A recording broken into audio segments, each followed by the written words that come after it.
எரேமியா தீர்க்கதரிசியை ஆண்டவர் என்ன செய்கிறார், எங்கே கூட்டிட்டு போறாரு, அவர் கூட்டிட்டு கொண்டு போய் காட்டின ஊமை என்ன அப்படின்னு சொல்லிட்டு நாங்கள் பார்க்க போகிறோம். சந்தோஷமா இருக்கிறீங்களா? பக்கத்தில் உள்ளவங்க சொல்லுங்க, காதுகளை நல்லா திறந்து வச்சுக்கிறீங்கன்னு சொல்லுங்க. இதயத்தை திறந்து வச்சுக்கொள்ளுங்க. அந்த தண்ணி வர்ற நேரம் அந்த டேப்பெல்லாம் திறந்து வைக்கிற மாதிரிக்கு என்ன செய்யணும், இந்த வார்த்தைகள் என்ன செய்யணும், 7 முறை புடமிடப்பட்ட இந்த எழுத்து வார்த்தைகள் உங்களுக்குள்ளாக போய் என்ன செய்ய வேண்டும், இது நிறைவாகி உங்க வாய் பேச வேண்டும். ராமின்று இது நிறைவில்லாமட்டி தான் நம்ம கண்டதெல்லாம் பேசுறது. இதுக்குள்ள இது இருந்துச்சுன்னா பேச விடாது. ராமின்று அது அப்படியே அமைக்கி வாசிக்கிறது அப்படியே அப்படின்னு சொல்லுவோம். ராமின்னு சொல்லி ஆகவே நமக்குள்ள அந்த நிறைவு இருக்க வேண்டும். ஆகவே எடுத்துக்கொள்ளுங்க. எரேமியா 18ஆம் அதிகாரத்திலிருந்து 1 நாங்கள் என்ன செய்யலாம், 10 வரைக்கும் உள்ள காரியத்தை கொஞ்சம் கொஞ்சமா அப்படி வாசிச்சு அதுக்கு நமக்கு தேவையானது எதுவோ அதை மட்டும் எடுத்துக்கொள்வோம். சரியா?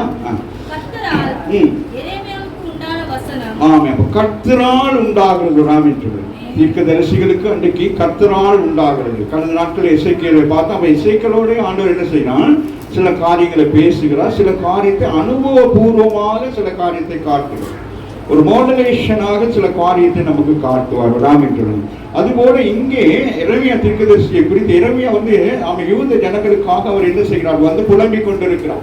இந்த ஜனங்கள் 70 வருஷத்துக்குள்ள என்ன செய்ய போறார்கள், இவர்கள் பாபிலோனுக்குள்ளே போக போறார்கள். ஆண்டவர் முன்குறிச்சிட்டாரு, இனி அவங்க போய் தான் ஆகணும் என்கிற தீர்க்க தரிசனத்தை சொன்னவர் தான் இந்த யாரு, எரேமியா தீர்க்கதரிசி. இவருக்கு இன்னொரு பேர் இருக்கிறது, புலம்பல் தீர்க்கதரிசி என்று சொல்லி. இவர் என்ன செய்வார், இந்த நேரம் அழுது கொண்டிருப்பார். ராமின்று நம்ம மாதிரி அழுது கொண்டே இருப்பார். ராமின்று சபைக்காக, ஊழியத்துக்காக, ஊழியக்காரர்களுக்காக, நடக்கிற ஒவ்வொரு சம்பவங்களுக்காக தெய்வ சமூகத்தை போயிட்டு பெரிய ஜெபமெல்லாம் பண்ண மாட்டாரு.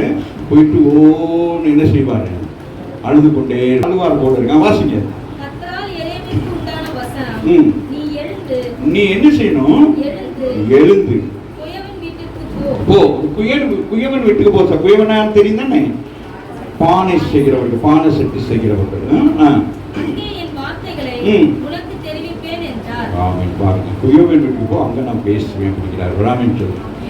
அங்க எசேக்கியேலை பார்த்து என்ன சொல்றாரு, எலும்புகளோடு பேசு அப்படிங்கிறார். அந்த நாட்கள் என்னத்தோட பேச சொன்னாரு, இயற்கையோடு, மலைகளோடு கூட. ஆண்டவர் என்ன செய்கிறார், அவருடைய உருவாக்கப்பட்ட எல்லாவற்றோடையும் என்ன செய்கிறாரு, அநேக வெளிப்பாடுகள், ரகசியங்களை வைத்திருக்கிறார்.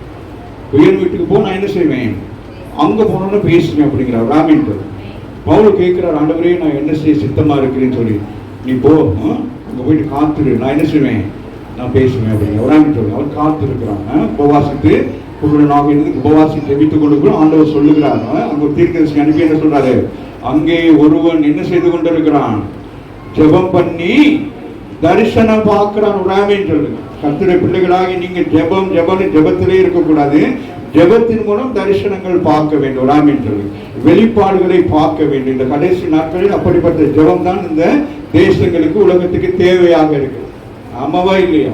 ஆமா, அப்பதான் நமக்கு தெரியும். நேற்று நாங்கள் ராஜாக்களுக்காக நாங்கள் ஜெபம் பண்ணணும், தேச தலைவர்கள். இந்த ரொட்டீன் ஜெபம் தான் இனி உபவாச நாட்கள் எல்லாம் ஜெபிக்க வேண்டும். அதுபோல உங்கள் தனிப்பட்ட ஜெபங்களை நீங்கள் ஜெபிக்க வேண்டும். தேசத்தின் தலைவர்களுக்காக நேற்று நல்ல குறிப்புகளை ஆண்டவர் கொடுத்திருந்தால், திடீரென்று தான் நான் எப்பொழுதுமே வாய்வார்த்தையிலே ஜெபம் பண்றது. நேற்று ஆண்டவர் சில காரியத்தை இந்த காரியங்களை சொல்லி ஜெபிக்க வேண்டும் என்று சொன்னோன்னா நான் அவைகளை நோட் எடுத்து கொண்டு வந்து நேற்று அந்த ப்ரே பண்ண. நேற்று ஆரம்பத்திலிருந்தே பெரிய ஆசீர்வாதமாக இருந்தது. ஆமாவே இல்லையா? உபவாச நாள் மிகவும் ஆசீர்வாதமாக இருக்கு. ஆகவே வாசிப்போம்.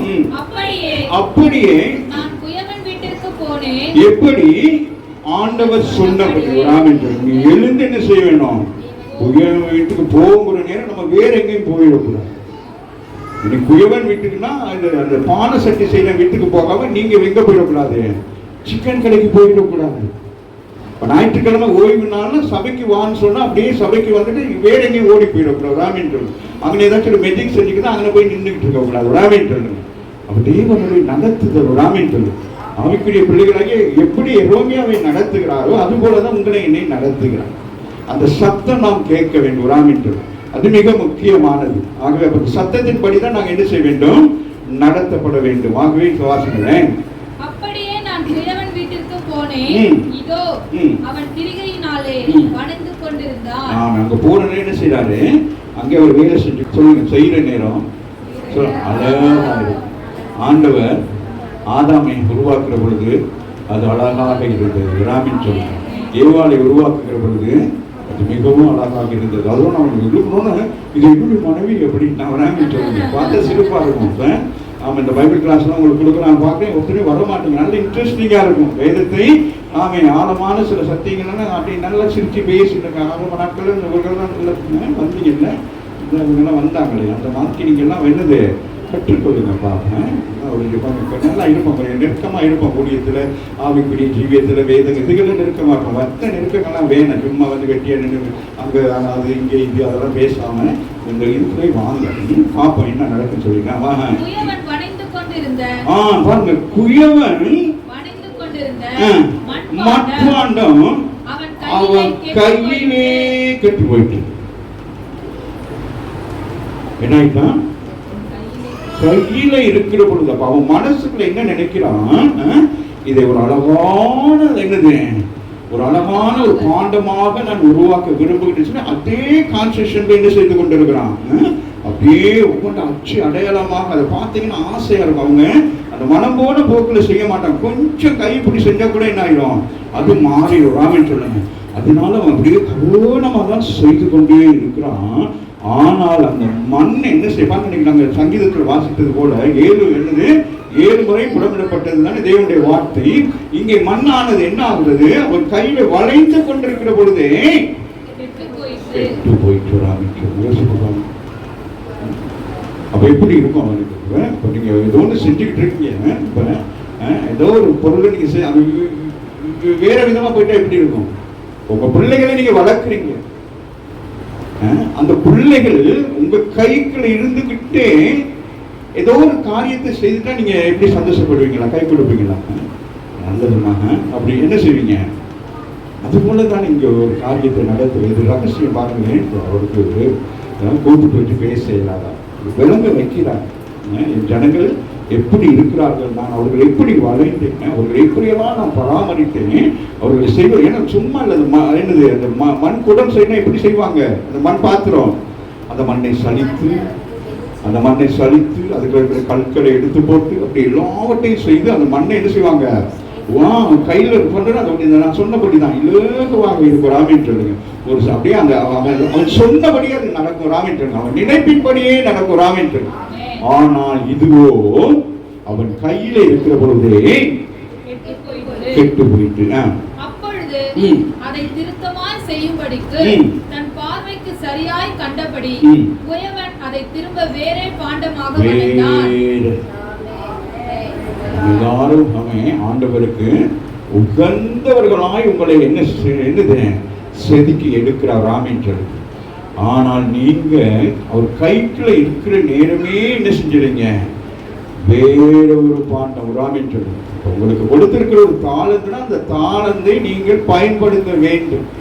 சபைக்கு வருகிற ஒவ்வொருவருக்கும் ஒரு தாளந்து இருக்கிறது. ஆமி பாடுகிற பிள்ளைகளுக்கு ஒரு தாளந்து இருக்கிறது. இந்த பாடலை விட வேற தாளந்துகளாக இருக்கலாம். அவைகளெல்லாம் கண்டுபிடிக்கணும். மியூசிக் வாசிக்கிற பிள்ளை, இப்படி சாட்சி சொல்றவங்க, இப்படி எல்லாருக்கும் பாய் விரிக்கிறதுலேருந்து எல்லாருக்கும் என்ன இருக்கிறது? தாளந்து இருக்கிறது. ராமேன் சொல்லுங்க, பக்கத்துல பார்த்து சொல்லுங்க, தாளந்து இருக்கு. அது அப்படியே குழி தோண்டி புதைச்சிட்டு உட்கார்ந்து இருக்கிறது. என்ன ஆண்டவருக்குரியது. ராமேன் சொல்லுங்க, பொக்கிஷம். ஆண்டவருக்கு ஒரு பொக்கிஷத்தை கர்த்தர் உங்க கையிலே வைத்திருக்கிறார். அதை நீங்கள் மறைத்து வைத்திருக்க கூடாது. வேதம் சொல்லுகிறது. ஆமென். லாம்பா அது லைட்டா, அது எங்க அது வீட்டு எங்க வைக்கணும்? மரக்கால் மூடி வச்சிருக்கீங்க உங்க அக்கினி அபிஷேகத்தை. இன்னைக்கு ஆராதனை அவ்வளவு அழகா இருக்கிறது. ஆராதிக்கும். சரியா? எனக்கு சந்தோஷம். உங்களையே நான் ஒரு தகப்பனாக இருந்து தான் வேற ஒன்றும் நீங்க நினைக்க கூடாது. என்னடா பாஸ்டர் இப்படி சொல்றாங்க. நல்ல உங்களை நான் குடமிட்டு உங்களை பொன்னாக விளங்க செய்ய வேண்டும். அதுக்காக என்னை கொண்டு வந்திருக்கிறார் ராமின். நீங்க அப்படி இருந்தா தான் எனக்கு சந்தோஷமா இருக்கும். என் பிள்ளைகள் எப்படின்னா மற்ற சபைகளை தான் விசுவாசின்னு எங்கேயுமே சொல்ல மாட்டேன். எல்லாம் என்னுடைய பிள்ளைகள் தான். நாமே அதனால உங்களை கண்டிக்கிற உரிமை யாருக்கு இருக்கு? தகப்பனுக்கு இருக்கு. எந்த தகப்பனுக்கு? அந்த பிதாவாகிய தேவனுக்கு அது இருக்கிறது. அதனாலதான் நான் உங்களை அதுதான் கடிந்து பேசினாலும் அந்த மனதிலே அல்ல, வார்த்தை மூலம் உங்களுக்கு இந்த காரியங்கள் நடப்பிக்கிறது. ஏன்னா நீங்க சரியா இருக்கணும். அதுக்காக நான் வாசிக்கிறேன். அப்பொழுது அதை கொண்டு போய் காட்டி அதற்கு பிறகு கர்த்தர் பேசுறாங்க. போய் பார்த்துக்கிட்டே இருக்கிறாங்க. என்ன நடக்குது, ஏது நடக்குதுன்னு தெரியலையே, ஆண்டவர் அனுப்புனா சொல்லி அவனும் என்ன செய்யல, குயவனும் என்ன செய்யல, ஒன்னும் பேச்சு கொடுக்கல. பார்த்துட்டு அவங்க வேலை செஞ்சுக்கிட்டு இருக்கிறாங்க. ஆமாவே இல்லையா? அப்ப வேலை செய்யறவங்க எப்படி செய்வாங்க? இப்படிப்பட்ட வேலைகள் கைத்தொழில்கள்லாம் செய்கிறவங்க என்ன செய்வாங்க? ஏன்னா டக்குன்னு வச்சுட்டு வந்தாலே அது வேற மாதிரி போயிடும். அதனால ஒரு வேலை எருமையை தீர்க்கசி வந்திருக்கிறான்னு சொல்லிட்டு ஸ்பீடா செஞ்சாலும் என்ன பண்ணாலும் தெரியல, ஆனா அது கையில இருந்து கெட்டு போச்சு. இப்ப காரியத்தை ஆண்டவர் விளக்குறாரு, அதை பார்த்துட்டு நம்ம என்ன செய்யலாம்? திருமணத்துக்கு நேராய் போகலாம். அப்பொழுது கர்த்தருடைய வசனம்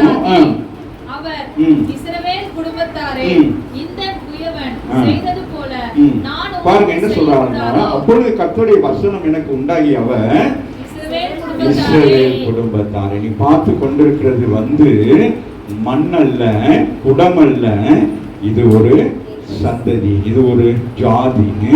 நான் ஒருவரை அவ்வளவு ஒரு குயவன் எவ்வளவு மன விருப்பத்தோடு தன்னுடைய வேலையை செய்கிறான், அதுபோல நான் என்ன செய்தேன்? இந்த ஜனங்களை உருவாக்க முற்பட்டேன். ஆனால் இவர்களோ வாசிக்க, இந்த குயவன் செய்தது போல நான் உங்களுக்கு செய்யக்கூடாதோ என்று கர்த்தர் சொல்கிறார். இதோ இஸ்ரவேல் வீட்டாரே, களிமண் குயவன் கையில் இருக்கிறது போல நீங்கள் என் கையில் இருக்கிறீர்கள். அப்ப இந்த இடத்துல ஒரு வசனத்தை பாருங்க, மறைச்சிருக்கு. வாசிக்க, இந்த குயவன் செய்தது போல நான் உங்களுக்கு செய்யக்கூடாதோ. அப்படின்னா என்னது? என்னமா?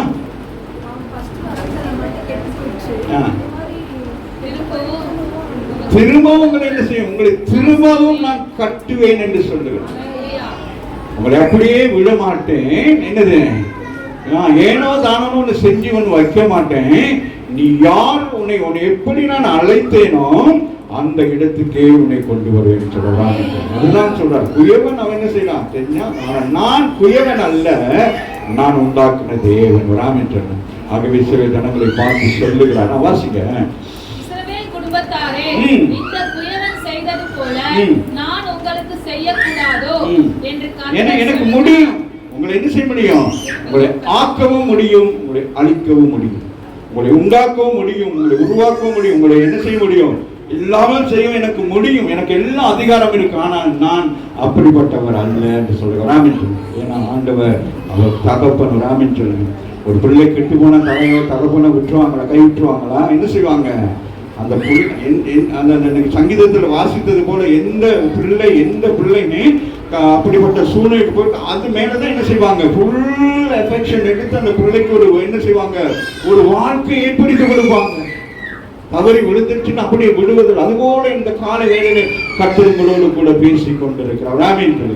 நான் குயவன் அல்ல, நான் தேவன். நான் குயவன் போல மனுஷன் அல்ல, மனம் மாறுவதற்கு நான் மனுஷன் அல்ல. நான் யாரு? நான் தேவன். நான் மனுபுத்திரன் அல்ல. நம்ம தான் என்ன செய்வோம்? சரியில்லைன்னா விட்டுருவோம். விடமாட்டார் ராமன் சொல்லுவோம். எல்லாரையும் பார்த்து சொல்றோம், உங்களை விடமாட்டார் ராமன் சொல்லுவோம். ஒரு நாள் உங்களை தடுத்துட விடமாட்டார். ஒரு நாள் கண் கலங்கி நிற்க விட மாட்டார். ஒரு நாள் நீங்க வியாதி படிக்கல கிடக்க விட மாட்டார் ராமன் சொல்லுவோம். நீங்க செய்ய வேண்டியது அவர் கைக்குள் அடங்கி இருக்க வேண்டும். அவர் உங்களை எப்படி செய்ய விரும்புகிறாரோ அதுக்கு உங்களை என்ன செய்ய வேண்டும்? விட்டு கொடுக்க வேண்டும். ராமன் சொல்லுவோம். அப்படி நீங்க விட்டு கொடுத்துட்டீங்கன்னு வச்சுக்கிறீங்களேன், அவர் உங்களை ஆசீர்வதித்து உயர்த்துவார். ராமன். ஆனால் உலகத்தில் வேலை செய்த பொழுது இருந்த அந்த செல்வாக்கு, அந்த ஆசீர்வாதம், அந்த நன்மைகளை விட இப்பொழுது எனக்கு ஆண்டவர் கொடுத்திருக்கிற ஆசீர்வாதம் மேன்மையானது. நான் சொன்னது புரியலதான். அப்ப நான் இருந்த பொழுது இருந்த அது உலகத்துக்கு பிரகாரமா. ஆனால் இன்றைக்கு எனக்கு இந்த மேன்மையான ஊழியத்தை கொடுத்து அநேக பிள்ளைகளை எனக்கு ஆண்டவர் கொடுத்து நான் சந்தோஷமாக இருக்கிறேன் என்று சொன்னாங்க. அதுதான் ஆண்டவருடைய அழைப்பு, தரிசனம். அப்ப அவருடைய வார்த்தையின்படியாக நீங்களும் நானும் நடக்கிற பொழுது அதனுடைய ஆசீர்வாதத்தை நாங்கள் விவரித்து சொல்ல முடியாது. ராமன் சொல்லுங்க. களிமண் குயவன் கையில் இருக்கிறது போல நீங்கள் என் கையில் இருக்கிறீர்கள். பிடுங்குவேன், இடிப்பேன், அழிப்பேன் என்று நான் ஒரு ஜாதிக்கு விரோதமாகவும் ஒரு ராஜ்யத்துக்கு விரோதமாகவும் சொன்ன மாத்திரத்தில் ஆண்டவர் கோபத்தில் சொல்றார். அதான் சொல்றாரு, நம்மளுக்கு இப்படிப்பட்ட காரியங்களை நான் செய்வேன் அப்படின்னு சொல்ற நேரம் நான் விரோதமாய் பேசின அந்த ஜாதியார் தங்கள் தீங்கை விட்டு திரும்பினால் நானும் அவருக்கு செய்ய நினைத்த தீங்கை செய்யாதபடிக்கு மனம் மாறுவேன். ஆண்டவருடைய எவ்வளவு பெரிய ஒரு காரியம். அப்ப ஆண்டவர் ஒரு காரியத்தை சொல்லுகிற பொழுது நம்ம என்ன செய்ய வேண்டும்? உடனே கீழ்ப்படிய வேண்டும். ராமன் சொல்லுங்க. சத்தியத்தை கேட்டுட்டு அப்படியே போறது இல்லை, வசனத்தை கேட்டுட்டு போறது இல்லை. இந்த வசனத்தோடு நீங்க என்ன செய்ய வேண்டும்? என்ன செய்ய வேண்டும்? வாழணும். ராமன் சொல்லு. வசனத்தின் படியாக நீங்க வாழ்வதற்கு உங்களை முற்றுமுழுமாக ஒப்பு கொடுக்க வேண்டும். ராமன் சொல்லுங்க. ஏன்னா நம்முடைய ஆண்டவர் ஆமே எதையும் நமக்கு செய்வதற்கு உண்மை உள்ளவராக இருக்கிறார். ஆகவே தான் அவர் சொல்கிறார், கட்டுவேன் நாட்டுவேன் என்றும் ஒரு ஜாதியையோ ஒரு ராஜ்யத்தையும் குறித்து நான் சொல்லுவதும் உண்டு. அவர் சொல்றார், நான் இதை செய்வேன் அப்படின்னு சொல்ற நேரத்துல அவர்கள் என் சத்தத்தை கேளாமல், உங்களுக்கு நான் இதெல்லாம் செய்ய போறேன் அப்படின்னு சொல்ற நேரத்துல இதெல்லாம் நடக்குமா? சும்மாரியா சொல்றாங்க அப்படின்னு நீங்க நினைச்சீங்கன்னா அது நடக்காது. அது நடக்கும்னு நீங்க விசுவாசிங்கன்னா அவர் நடத்துவார், அவர் உண்டாக்குவார், அவர் உருவாக்குவார். உங்களுக்கு ஒரு வீடு ஒண்ணு கிடைக்கும் அப்படின்னு நான் சொல்ற நேரம் நீங்க அதை விசுவாசிங்கன்னா உங்களுக்கு வீடு கட்டப்படும். நம்மகிட்ட காசு இல்லை யாருன்னு அப்படின்னு சொன்னீங்கன்னா அவ்வளவுதான். அது என்ன நடக்கும்? அந்த வீட்டுல நீங்க இருக்க மாட்டீங்க, வேற யாராச்சும் இருப்பாங்க. வாசிங்க. அவர்கள் என் சத்தத்தை கேளாமல் என் பார்வைக்கு பொல்லாப்பானதை செய்வார்கள். ஆனால் அது கேட்காம இருக்கிறது பொல்லாப்பு. ஞாயிற்றுக்கிழமை வந்து கர்த்தருடைய வார்த்தை கேட்காம இருக்கிறது என்னது? அவருக்கு நீங்க பொல்லாங்கனா இருக்கிறீங்க, பொல்லாப்பு செய்றீங்க, தப்பு செய்றீங்க. ஆமே. ஆகவே சொல்றார், நானும் அவர்களுக்கு அருள் செய்வேன் என்று சொன்ன நன்மையை செய்யாதபடிக்கு மனம் மாறுவேன். புரியுதா? என்ன சொல்றாரு? 1ஆம் தேதி வந்து உட்கார்ந்து தீர்க்கதரிசனமா இது வாக்குத்தத்தம் வாங்கிட்டு போறீங்களே, ஆமே, அதை நீங்க கனப்படுத்தாதபடிக்கு, அதை விசுவாசிக்காதபடிக்கு, அதுக்கு விரோதமாக நீங்க செஞ்சீங்கன்னா அவரும் அதுக்கு பேசாம இருப்பார், ஒன்றும் செய்ய மாட்டார். ஒரு ஆமீன். நீ உன்னை வாழாக்குமா தலையாக்குவேன் அப்படின்னா அந்த வாக்குத்தத்தத்தை நீங்க என்னது விசுவாசிங்கன்னா நீங்க தலையா இருப்பீங்க. நீங்க அதை விசுவாசிக்காதனால வார்த்தையின்படி எங்க போயிடுவீங்க? வால்ல போய் உட்கார்ந்துருப்பீங்க. ஒரு ஆமீன்.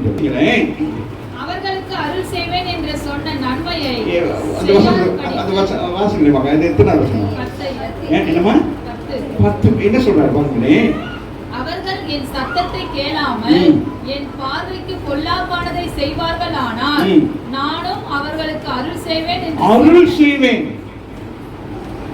என்ன செய்வாரா? அருள். இவன் அழகான வார்த்தைன்னு சொல்லிட்டு புரிகிறது. அருள்னா என்னது? போய் அருள் வாங்கிட்டு வருவாங்க. அந்த மாதிரி ஆண்டவர் என்ன செய்யறார்? அருள் செய்வேன். அண்ணாலை நினைத்து அருளினார் அப்படின்னா அவர் ஸ்பெஷலா உண்மை அந்த யார் அண்ணாளுக்கு செய்கிறார். நோவாவை நினைத்து அருளினார். நம்ம உங்களுக்கு என்னது? உங்களை நினைச்சு வேற யாருக்கு இல்லாத ஒரு ஸ்பெஷல் கிஃப்ட் உங்களுக்கு கொடுப்பார். ஆமென் சொல்லு. ஆமாவா இல்லையா? அது வேற யாருக்கும் இல்லை, அது உங்களுக்கு தான். அதனால உங்களுக்கு மேக் பண்ணுவார். இது என் பிள்ளைக்கு நான் செய்யணும் அப்படின்னு சொல்லி அவங்க பக்குவமா செஞ்சு கொண்டு வந்து சர்ப்ரைஸா வச்சிருப்பார். சொல்லுங்க, நம்முடைய ஆண்டவர் நமக்கு என்ன செய்வார்? சர்ப்ரைஸ் கொடுப்பார். பகவான் சொல்லுங்க. ஆமா, அப்ப சர்ப்ரைஸ் பண்ணுவார். வாசிங்க பாருங்க. அது சொல்ற அருள் செய்வேன் என்று சொன்ன நன்மையை செய்யாதபடிக்கு மனம் மாறுவேன். அப்ப பாருங்களேன், அப்ப என்ன ஆயிட்டு? நான் செய்வேன் என்று சொன்ன அந்த ஆசீர்வாதத்தை என்ன செஞ்சிட்டீங்க? இழந்து போயிட்டீங்க. கணங்கள் அன்றைக்கு அவர்கள் இழந்து போனதுனாலதான் அவர்கள் 70 வருஷங்கள் போயிட்டு என்ன செஞ்சாங்க? அந்நிய தேசத்தில் இருந்தார்கள். ஆமேன். வேதனைகள் சஞ்சலங்கள் ஆமேன் சூழ்ந்திருந்த பொழுதும் கர்த்தர் என்ன செய்தான்? சொன்ன மாத்திரத்தில் இந்த 70 வருஷங்கள் சென்ற பிறகு நாங்கள் கடந்த நாட்கள் தியானித்தது போல அவர்களை மீண்டும் அவர் என்ன செய்யலாம்? தேசத்தை ஆயத்தப்படுத்தி மண்களுக்கு பேசி, மலைகளுக்கு பேசி, ஆறுகளுக்கு பேசி, குளங்களுக்கு பேசி அந்த தேசத்தை சீர்படுத்தி ஸ்திரப்படுத்தி மீண்டும் இந்த ஜனங்களை கொண்டு வந்து அங்கே அவர்களை எப்படி இருந்தார்களோ அந்த நிலைமையிலே கர்த்தர் கொண்டு போயிருக்கிறார். கரங்களை தட்டி தேவன் இதை குறித்து ஏசியா தீர்க்கதரிசியில் ஒரு காரியத்தை சொல்லிட்டு நம்ம நேரடியாக நம்ம போயிருப்போம்.